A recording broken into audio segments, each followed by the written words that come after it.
रत्नागिरी जिल्ह्यातल्या खेडमधल्या प्रवीण सकपाळ हत्या प्रकरणात धक्कादायक सत्य समोर आले। प्रवीणची हत्या त्याची पत्नी प्रियंका सकपाळ आणि तिचा प्रियकर रोशन भुवडनं केल्याचं समोर आलंय।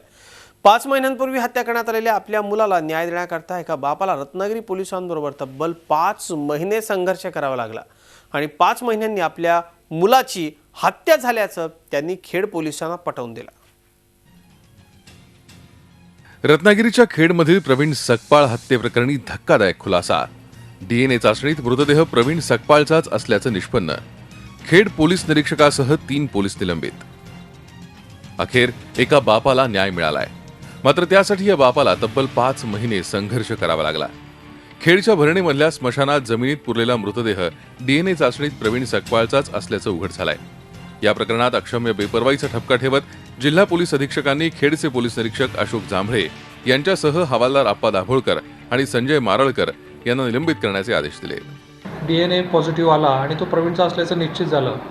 त्यावेळेस गुन्हा दडपण्याचा प्रयत्न केला म्हणून आम्ही त्यांच्यावर शिस्तभंगाची कारवाई म्हणून 2 कर्मचारी आणि पोलीस निरीक्षक श्री जांभळे यांच्यावर निलंबनाची कारवाई केलेली आहे। खेडच्या सुकवली बौद्धवाडीतला प्रवीण सकपाळ 24 जूनपासून बेपत्ता होता।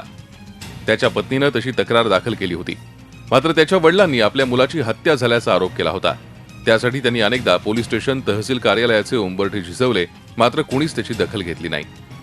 मृतदेह सापडल्यानंतर त्याच्यावरील कपडे, शरीराची ठेवण यावरून हा मृतदेह आपल्या मुलाचाच असल्याचं प्रवीणच्या वडिलांनी ठामपणे सांगितलं, मात्र त्यावेळीही पोलिसांनी हे सत्य धुडकावलं।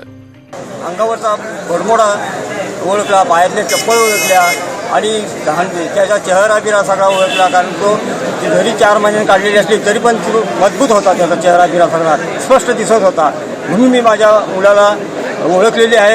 आम्ही पोलिसांच्याकडे जातो, दिवसभर बसून येतो, पण पोलीस काहीच आम्हाला सांगत नाही। पण आम्हाला तिच्या सासूवर आणि त्याच्या बायकोवर फुल डाऊट आहे। त्यांनीच आमच्या मुलाचा आत्महत्या केलेला आहे आणि आम्ही एवढी हे करतो, पण ते काय लोक दखल घेत नाही आणि घरी येऊन आम्हाला सांगतात की मोर्चा मागे घे।